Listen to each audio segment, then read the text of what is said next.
सुखदेव जी महाराज राजा परीक्षित को कहते हैं कि हे राजन, इस तरह से बहुत समय जब बीत गया तब महाराज उस उत्सव में देखिए, जैसे हम यहाँ 2:30 बजे से आते हैं, 3 बजे कथा प्रारंभ होती है और कब 7 बज जाता है आप और हमें कभी पता चला क्या? नहीं। जब बाद में हम आरती होने के बाद जब देखते हैं तो पता चलता है अरे इतने जल्दी समय चला गया। तो यही भाव होता है हमारा बंधुओं। तो सोचिए, जहां पूर्ण ब्रह्म परमात्मा जहां अवतार लेकर के जिनके घर में बालक रूप में भगवान पहुंचे हुए हैं, क्या उनको समय का पता रहेगा? नहीं रहेगा। लेकिन आज नंद बाबा को याद आया क्या कि आज उत्साह मनाते मनाते तो हमने इतने समय व्यतीत हो गया, लेकिन कंस को देना था कर। पहले के राजा महाराजा लोग कर लेते थे, टैक्स। तो महाराज अब नंद बाबा को लगा कि अब समय से आगे बढ़ गए हैं, अगर हम जाकर के कर नहीं देंगे तो महाराज कहीं पापी कंस हमारे ऊपर कोई अत्याचार न करे। और इसी भय के कारण अपने गोप ग्वाल उपनंदों को कहा कि भैया हमें कर देने के लिए मथुरा जाना है, जहां महाराज घी दूध जितने भी वहां के जो गौ सेवा करते थे उसका घी दूध मक्खन दही सब गाड़ी में रखे और पहले बैलगाड़ी में रख करके सभी लेकर के पहुंच गए मथुरा। अब उधर महाराज मथुरा की घटना आप देखिए कि जब देवताओं के द्वारा ठगा गया कंस को, कंस ने अपने काल को मारने के लिए अपने सेनाओं को भेज दिया, लेकिन कंस को दुख हुआ। क्यों? क्योंकि मैं वासुदेव और देवकी को मैंने जेल में बंद कर दिया। और इसी वासुदेव जी, देवताओं ने बहुत बड़ा छल किया। अरे मेरे साथ तो छल किया ही, लेकिन आपके साथ बहुत बड़ा छल किया। वासुदेव जी ने कहा वो तो सब जानते थे। हाँ हाँ भैया, हाँ कंस तुम सही कह रहे हो, देवता बड़े स्वार्थी हैं, उन्होंने कुछ स्वार्थ के लिए आपको ऐसा कहा होगा। तब क्या था महाराज, इधर वासुदेव जी देवकी जेल से तो छूट गए हैं, लेकिन आज वासुदेव जी महाराज किनको देख रहे हैं? मथुरा के कंस के महल के बाहर में बैलगाड़ियों के साथ कौन है? नंद बाबा। अब वासुदेव जी जैसे ही नंद बाबा को देखते हैं मैया, तो उसी समय उनको चिंता हो जाती है, अरे मैं अपने पुत्र को जाकर के इनके घर में छोड़ करके आया हूँ और ये यहाँ मजे के साथ घूम रहे हैं, इनको अपने पुत्र का डर नहीं है, और ये कंस पापी ऐसा कोई ना कोई उपाय जरूर करेगा जिससे मेरे पुत्र को खतरा होगा।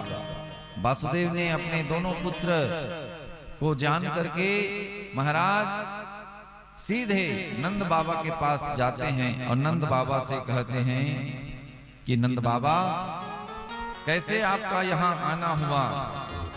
कहते हैं ना कि मित्र तो वही है महाराज जो जे न मित्र दुख हो ही दुखारी, तिन्हि बिलोकत पातक भारी, निज दुख गिरी सम रज करी जाना, मित्र का दुख रज मेरु समाना। नंद बाबा जानते थे, नंद बाबा ने दोनों मित्र हैं, नंद बाबा वासुदेव जी दोनों एक दूसरे को मिल करके गले लगा लिए और गले लगा करके कहते हैं कि वासुदेव जी, मैं पहले वासुदेव जी ने कहा कि नंद बाबा बधाई हो, आपके घर में पुत्र हुआ है। तब तो महाराज नंद बाबा कहते हैं धन्यवाद धन्यवाद भैया वासुदेव, लेकिन मैंने सुना है, मैं आपको क्या कहूँ, मैंने सुना था कि वो पापी कंस आपको जेल में डाल दिया और भाभी को भी जेल में डाल दिए और आपके 6 पुत्र को उस पापी ने मार दिया। जो 7वां पुत्र हुआ वो तो पैदा ही नहीं हुआ, और जो 8वां हुआ वो कन्या के रूप में हुआ। आकाश में चले जा करके वो तो चली गई। मैंने सब कुछ सुना, मेरा हृदय नहीं कर रहा है कि आपको मैं बधाई दूं, क्या कहूं क्या ना कहूं मित्र, लेकिन मैं आपके दुख को देख करके मैं क्या कहूं। तब अब वो दुखी हो रहे थे नंद बाबा, लेकिन वासुदेव जी देखिए, पिता तो वही हैं जो अपने दुख को, मित्र वही हैं, पिता वही हैं जो अपने दुख को छिपा करके सामने वाले को प्रसन्न कर दे। वासुदेव जी ने कहा, अरे भैया नंद बाबा, अरे मेरा पुत्र हो चाहे आपका पुत्र हो, आपका भी तो दो छोरा भयो ना, तो आपका 2 पुत्र मेरा भी पुत्र है, मेरा ही पुत्र है समझो। तो नंद बाबा हंसी मजाक में कहते हैं, हाँ हाँ बाबा, वो तो आप ही के पुत्र हैं, आप ही के पुत्र हैं। अब महाराज भले मजाक में कहे हैं, लेकिन हो तो वही वासुदेव के ही पुत्र हैं। लेकिन नंद बाबा बड़े भोले भाले थे महाराज। नंद बाबा को देख करके वासुदेव जी ने और कहा कि बाबा, आपके मस्तिष्क रेखा को देख करके मुझे एक बात की डर लग रही है। क्या? एक बात बोलूं तो आपके गोकुल में ना कोई संकट आने वाला है। जैसे ही महाराज नंद बाबा ने गोकुल में संकट आने की सुनी, तभी महाराज नंद बाबा को याद आया, अरे हाँ, मैंने तो गोकुल को ऐसे ही लोगों को सौंप दिया है और मैं वहां नहीं हूं। अगर मान लो मेरे बगैर कोई संकट आएगा तो मेरे गोकुल वासी कैसे करेंगे? वासुदेव जी ने कहा कि बाबा आप जल्दी से यहाँ से जाइए, नहीं तो कोई गोकुल में संकट आ जाएगा। और क्या था महाराज, जैसे ही गोकुल के संकट के बात को सुन करके तुरंत नंद बाबा वहां से वासुदेव जी से विदा मांगे, कहे कि भैया अब आप मुझे जाने के लिए आज्ञा दीजिए, मैं अब जाऊंगा। और वहां से जैसे ही महाराज निकले हैं, नंद बाबा अपने गोप वालों को लेकर के बैलगाड़ी में जा रहे हैं और जप रहे हैं भगवान का नाम कि हे प्रभु, मेरे जाते तक मेरे गोकुल में कुछ ना हो, कुछ ना हो। और जपते हुए जा रहे हैं, क्या? मुझे ला दो भजन वाली वही माला, मुझे ला दो भजन वाली वही माला, जाके रटने से मिल जाए नंद लाला, जाके रटने से मिल जाए गोपाला, मुझे ला दो भजन वाली वही माला। जपते हुए आ रहे हैं और जप कर रहे हैं, हो मुझे ला दो भजन वाली वही माला, मुझे ला दो भजन वाली वही माला, मुझे ला दो भजन वाली वही माला, मुझे ला दो भजन वाली वही माला, जाके रटने से मिल जाए गोपाला, जाके रटने से मिल जाए गोपाला, जाके रटने से मिल जाए नंद लाला, जाके रटने से मिल जाए नंद लाला, मोहे ला दो ला दो ला दो ला दो, क्या? मुझे ला दो भजन वाली वही माला, मुझे ला दो भजन वाली वही माला। जय हो।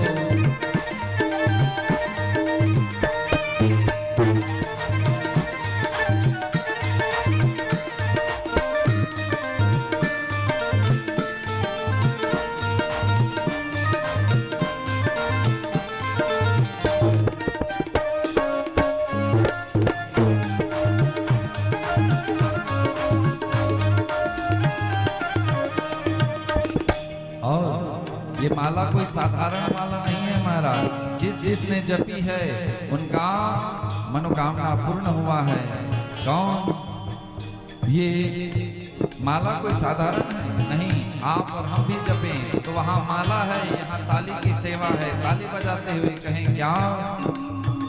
जो माला सबरी ने फेरी, जो माला सबरी ने फेरी, जो माला सब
भजने वाली वही माला।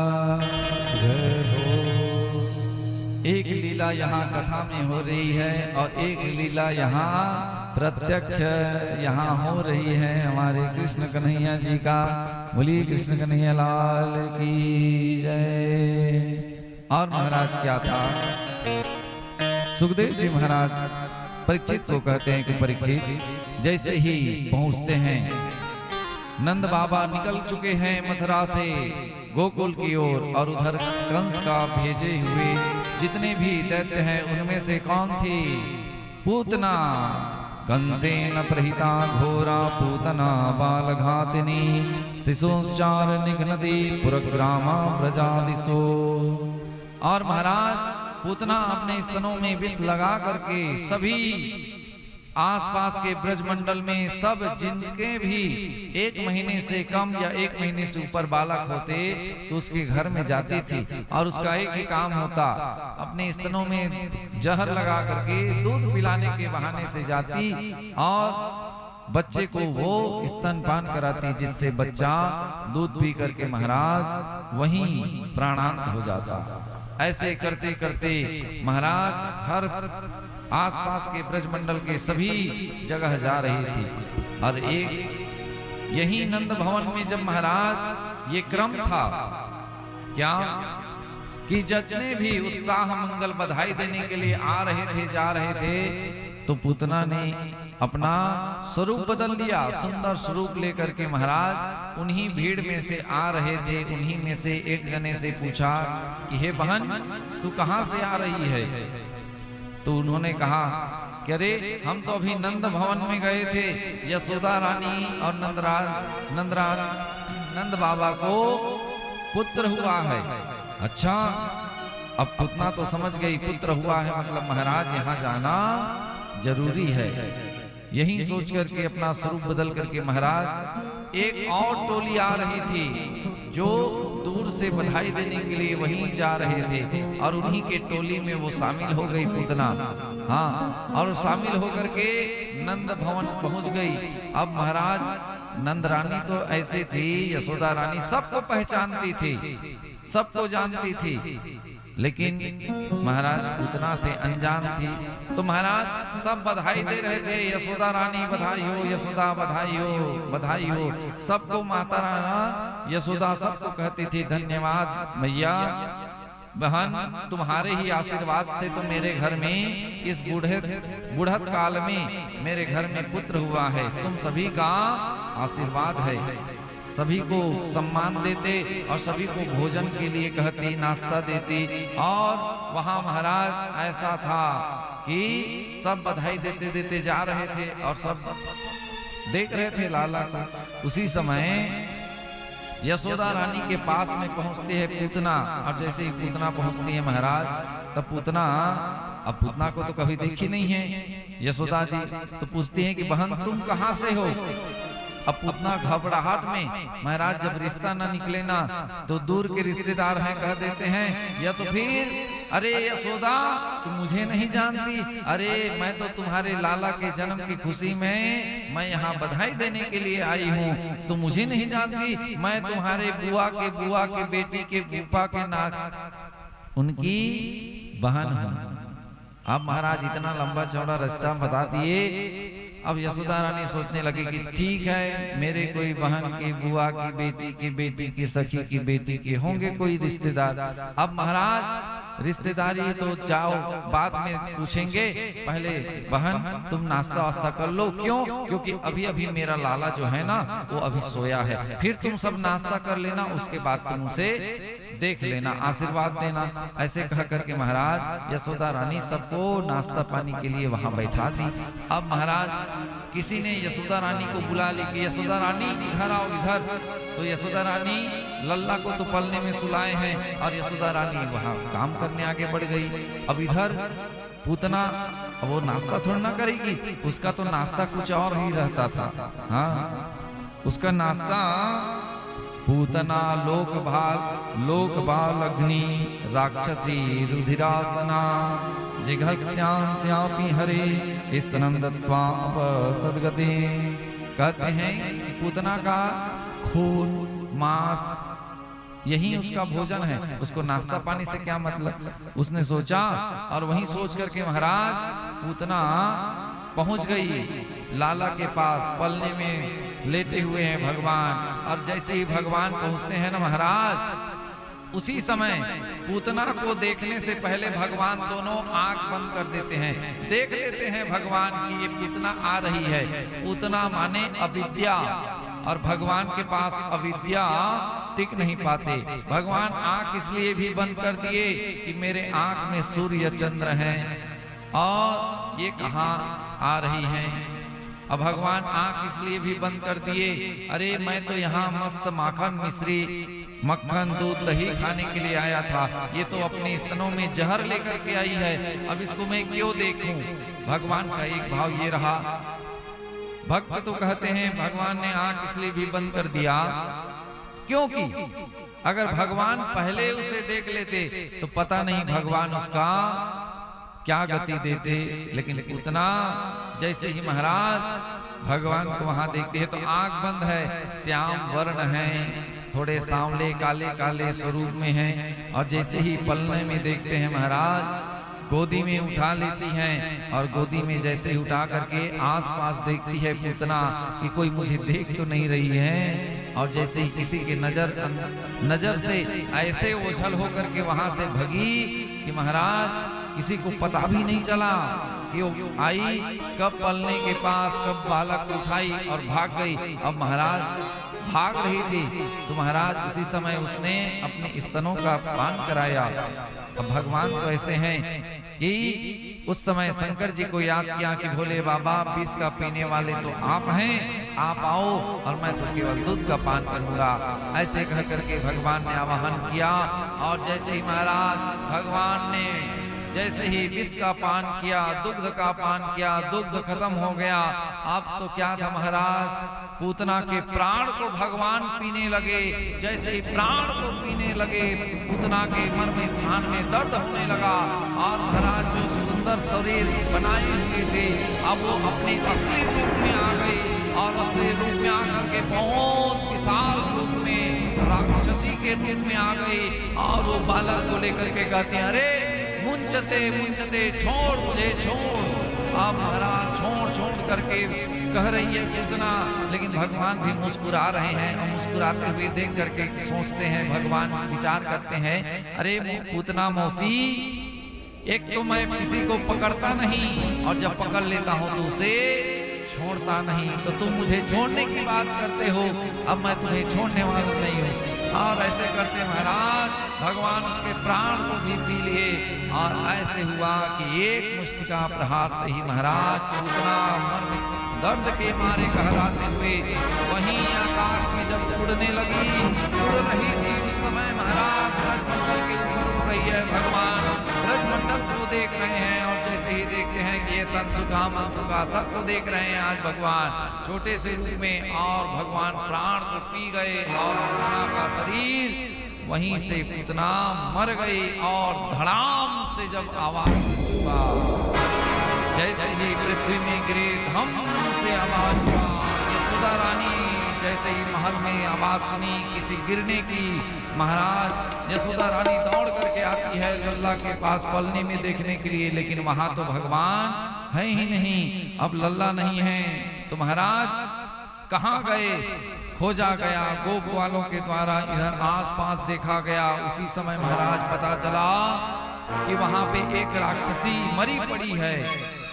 गोप वालों ने कहा कि यशोदा जल्दी चलो जल्दी चलो, तुम्हारा लल्ला वहां उस राक्षसी के उधर पेट में बैठा हुआ खेल रहा है। यशोदा रानी पहुंचती है महाराज, देखती है अपने पुत्र को कि वो पूतना के पेट में उधर में वो बैठे हुए खेल रहे हैं। जैसे ही माँ ने देखा महाराज कहे कि जाओ उसे उतारो, सीढ़ी लगा करके उतारा गया। माँ उसके माथे को चूम करके कहती हैं कि अरे आज लगता है कि मेरे भगवान नारायण ने मेरे व्रत उपवास का फल मुझे मिल गया। मैंने आज तक जितने भी एकादशी व्रत पूजा करी ना, इसी के वजह से मेरे लल्ला आज सुरक्षित है। लेकिन गोपवाल जो थे ना, उन्होंने कहा कि मैया सुनो तो, ये पूतना कहां से आई, और ये तो तुम्हारे घर में नहीं गई थी। तो एक ने कहा, अरे आई तो थी, लेकिन जब जा रही होगी ना तो ये पेड़ से इसका सर टकराया होगा और ये मर गई होगी।